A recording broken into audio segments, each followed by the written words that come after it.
Mardi 30 janvier 2024, Michael Venom Page prêt pour de grandes choses à l'UFC. Le camp de Francis Ngannou se déroulera en Arabie Saoudite. Sterling cherche un nouveau départ chez les poids plumes. On parlera bien sûr de toutes les actualités majeures du jour. C'est le moment MMA. Soyez tous les bienvenus. Hey man, how the hell you doing? I've been just fine living life with the noose and in my mind, all I hear is music. Watching your mouth move, damn you look stupid. I feel like everyone's a stranger. Small talk with your narcissist.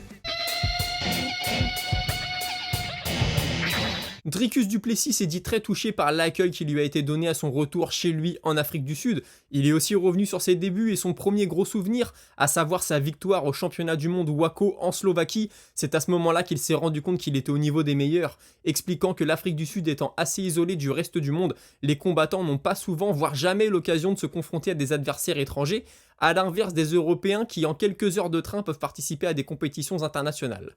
Si beaucoup pensaient qu'il ne serait pas prêt à endurer la pression que représente un combat pour le titre, il a tenu à souligner qu'il a été champion du KSW ainsi que de l'EFC et que cette situation n'était donc pas nouvelle pour lui. Il était d'ailleurs très confiant en entrant dans la cage, estimant avoir fait tout ce qui était en son pouvoir durant son camp d'entraînement pour être prêt le jour J. Il explique aussi que son style, jugé par certains comme maladroit, est en réalité très travaillé et que maintenant qu'il a la ceinture, va commencer à être étudié par les autres athlètes. Comme vous le savez, nombreux sont ceux qui pensaient que Strickland avait remporté le combat, et pourtant il nous raconte que juste avant la décision, Sean l'a félicité, reconnaissant sa défaite. Il a aussi remercié l'UFC de l'avoir toujours fait combattre sur de grosses cartes, lui donnant une exposition non négligeable, et lui permettre bien sûr de combattre pour la ceinture après seulement 6 combats au sein de l'organisation. Pour rappel, Sean Strickland par exemple a eu cette opportunité après plus de 20 apparitions dans l'octogone. Eric Nicksick, coach de nombreux combattants MMA, mais surtout, et c'est ce qui nous intéresse ici, de Francis Ngannou, eh bien il confirme le camp pour le combat face à Joshua se fera en Arabie Saoudite. Pourquoi? Tout simplement pour une question de timing. Avec les différentes conférences de presse qui ont lieu en Europe, Francis ne serait revenu que pour 3 semaines aux États-Unis pour ensuite repartir. Quant à lui, il le rejoindra aussitôt après l'UFC Mexico City, et concernant le combat en lui-même, il estime que Joshua est un meilleur match-up que Fury, puisqu'il y a plus de chances qu'il reste au centre du ring et échange avec Francis. Mais il ne sous-estime en rien l'anglais, lui reconnaissant un très bon jab dont il se sert à merveille pour envoyer son bras arrière. On lui a forcément demandé si l'ancien champion de l'UFC sera de retour dans une cage avant la fin de l'année, et la réponse est plutôt positive puisqu'il affirme qu'un combat, de nouveau en boxe anglaise cet été, pourrait être suivi par un retour en MMA au 4e trimestre. Bien sûr, si certains d'entre vous se demandent comment Francis peut avoir un bon camp d'entraînement loin de chez lui et sans coach principal, je vous rassure, Dewey Cooper, son autre coach, est lui présent en Arabie Saoudite pour suivre le camp, et surtout la plupart de ses sparring partners venant d'Europe de l'Est, il n'avait aucun problème à se rendre sur place.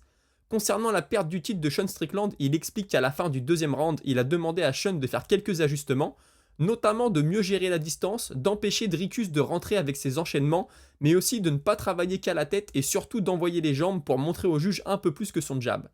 Forcément, il ne dirait pas non à un rematch, mais je ne suis pas convaincu que ce soit la priorité de l'UFC.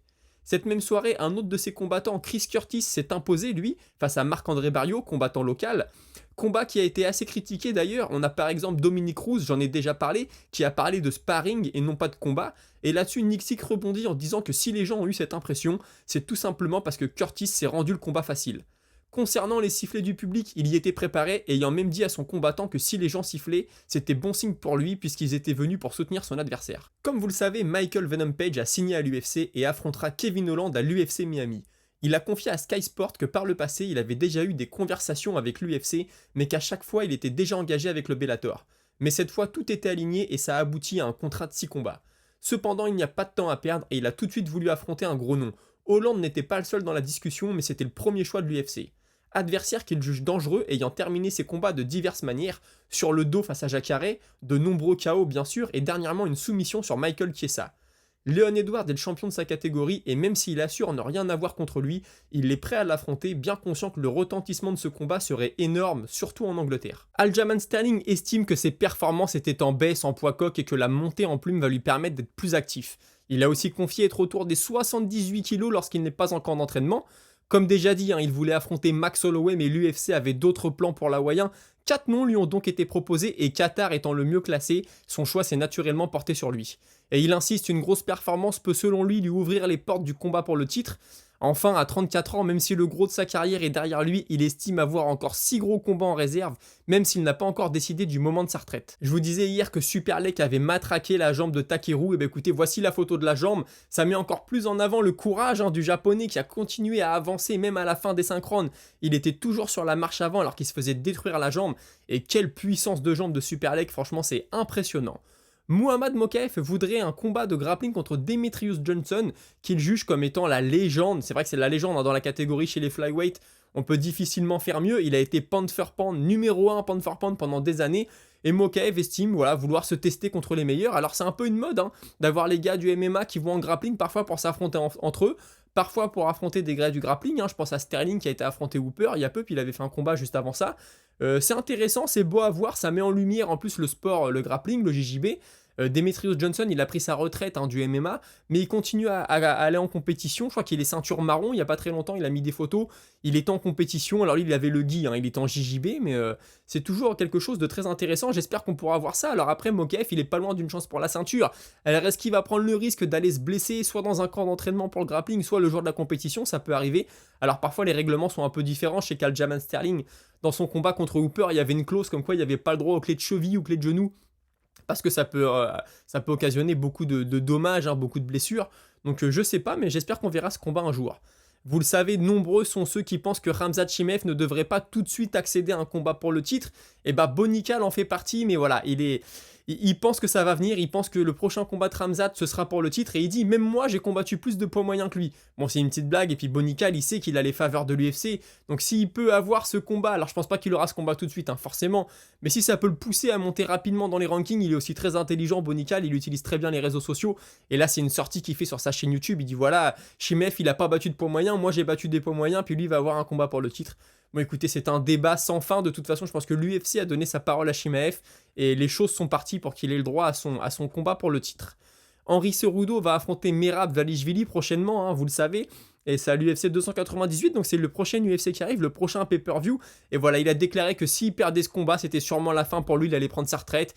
Il le dit, voilà, maintenant je suis père de famille, j'ai des enfants, les camps d'entraînement c'est très dur, une défaite contre Merab, ça voudrait dire attendre encore, recommencer un run à la ceinture, alors que là s'il bat Merab, possiblement il peut avoir sa chance.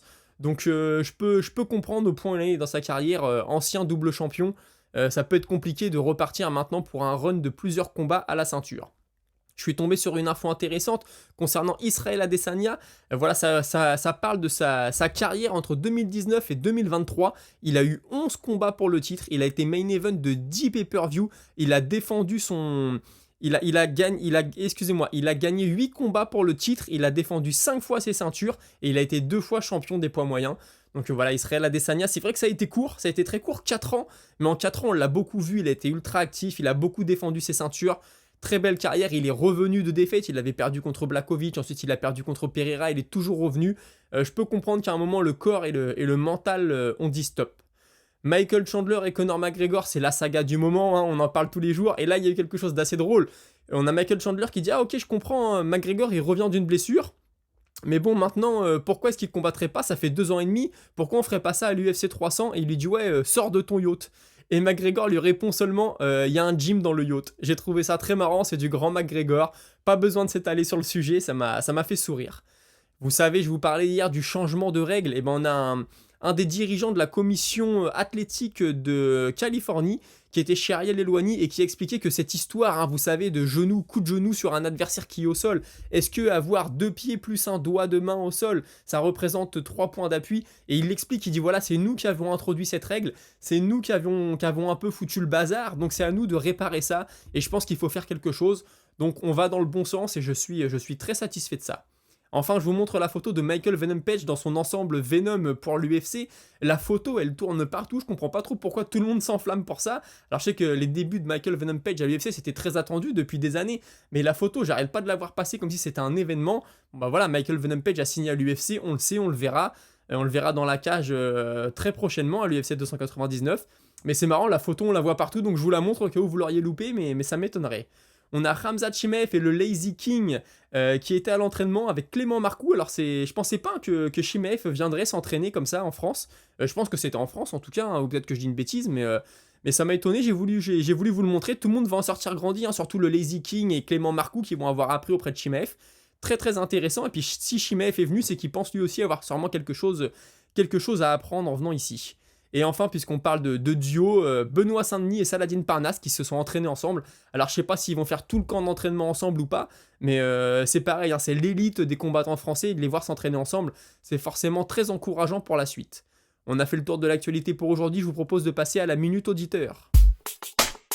Minute Auditeur que je commence avec Charles Adanjan qui me dit Superlek a vraiment des couteaux à la place des jambes. Quand on voit l'état de la cuisse de Takeru après le combat, ça fait très peur. Et je suis d'accord avec toi, hein, t'as vu, j'ai montré la photo, franchement c'est impressionnant. Mais tu voyais les coups partir, c'était des coups de fusil. Je me suis dit ouais, Takeru il va jamais tenir tout le combat comme ça, et pourtant il l'a tenu. Chapeau à lui, puis bravo à Superlek pour le combat. J'ai TNSN qui me dit j'ai une info peut-être que sur RMC, mais je peux rien affirmer. RMC est en négociation actuellement avec un événement, une organisation pour diffuser les combats, donc peut-être que le PFL reste dans le viseur de RMC, peut-être que c'est une autre organe, mais voilà, ça devrait être annoncé prochainement si ça se concrétise. Source de quelqu'un de RMC qui se charge du MMA. Alors je te disais, le PFL ce serait cool, maintenant si tout a été annoncé sur DAZN, ça me semble un peu bizarre, mais écoute, pourquoi pas. Et sinon, pourquoi pas le ONE FC aussi, ça pourrait être cool de voir le ONE FC, c'est l'autre grosse organisation majeure qui n'est pas encore diffusée en France. Mais le truc c'est que le ONE FC il diffuse parfois en plein après-midi, et je sais qu'on peut pas diffuser du MMA à n'importe quelle heure en France, donc peut-être qu'on aurait les combats en différé, ce serait cool aussi, ce serait de beaux événements. On a Jordan Herman qui me dit bon, moi je veux des avis. À votre avis, est-ce que le co-main event de l'UFC 298 aura lieu, Costa contre Robert Whittaker? Moi je dis Costa ne se présente pas pour blessure ou loupe la posée, et Robert refuse, j'en suis certain à 99%. C'est vrai que c'est un peu la blague qui revient tout le temps. Costa, ça fait je ne sais pas combien de combats qui sont annulés. Ça commence à devenir lourd, hein. Puis Whittaker avait dit il y a quelques mois je veux pas l'affronter parce que je veux pas qu'il me fasse faux bond au dernier moment. Finalement le combat a été signé. Ce serait très dur pour Whittaker, hein, très, très sincèrement. Ensuite, on a le Glaude Robert qui me dit quand j'ai entendu parler de coups de 12 à 6, il m'est revenu le douloureux souvenir de John Jones en mode boucherie-charcuterie. Perso, j'espère vraiment pas qu'il redevienne légal ce coup de là. Ah j'avais mal lu ton message au début, moi j'espère qu'il va redevenir légal. C'est vrai que c'est un coup très violent, mais bon, c'est un coup que tu peux mettre, et encore une fois, quand tu interdis un coup, tu enlèves un peu de la pureté du combat. Alors je dis pas qu'il faut se mettre des coups de boule non plus, mais pour moi c'est un coup qui fait partie de l'arsenal, et moi j'aimerais le voir revenir dans la cage. On a Cloareclo qui me dit soyons honnêtes, les tweets de McGregor ont autant de valeur que le JJB de Derrick Lewis. Ça m'a fait beaucoup rire. Il nous a teasé peut-être 5 dates de retour depuis son dernier combat. Il fait ça pour rester dans l'actu et ne pas tomber dans l'oubli. Je suis entièrement d'accord avec toi, mais il a tellement de points encore à l'UFC que parfois ça peut marcher.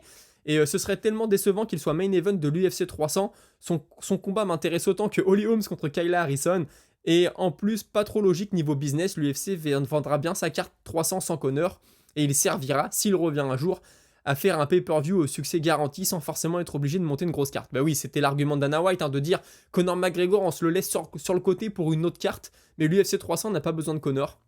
Maintenant, je suis assez d'accord avec toi aussi, c'est un peu lourd de ne jamais savoir si McGregor va revenir, quand, etc. Et puis bon, le business pour McGregor, pour le business, il est bon. Sportivement, aujourd'hui, on sait que ça en a quand même perdu. Florian qui me dit c'est difficile de voir la fin de carrière de grands combattants comme City Shy, Nongo ou encore Sexan. J'aimerais que le One redouble de prudence avec les match-ups car certains combattants taille ont déjà eu 200 combats et plus et s'entraîner à leur manière. Superlek n'avait jamais eu nutritionniste jusqu'à maintenant. Sexan n'a même pas de gym et combat presque tous les mois avant de rejoindre le One. Alors moi il y a des noms là que tu m'as cités. Je vais être honnête avec toi, la boxe taille je suis de très très loin. Mais oui je suis d'accord. Des mecs qui ont plus de 200 combats, tu sens qu'ils commencent à être usés quand ils arrivent contre la nouvelle génération qui choisit ses combats, mais qui a des combats plus espacés avec des longs camps d'entraînement, avec des préparateurs physiques, des nutritionnistes, etc. Il y a un moment où quand les deux courbes se croisent, ça peut faire très mal. Maintenant, les jeunes ont aussi toujours à apprendre des anciens, on l'a vu notamment à l'UFC récemment. Et puis on a Jordan Herman qui me dit ça commence à être long, sinon les annonces pour les main events et co-main events de l'UFC 300, on dirait que Dana rencontre des problèmes. Ouais, peut-être qu'il y a des problèmes de négociation en coulisses, ou peut-être qu'il a commencé sa communication un peu trop tôt. Maintenant, nous, on en veut plus. Mais bon, ça reste dans 3 mois quand même, et 2 mois et demi maintenant, l'UFC 300, donc j'espère que ça tombera très prochainement. Écoutez, on a fait le tour de l'actualité totale pour aujourd'hui, notamment de la Minute Auditeur. Je vous dis qu'on se retrouve demain à 17h. Passez une bonne soirée, pensez à vous abonner, à commenter, etc. Parlez-en autour de vous. À demain 17h, salut!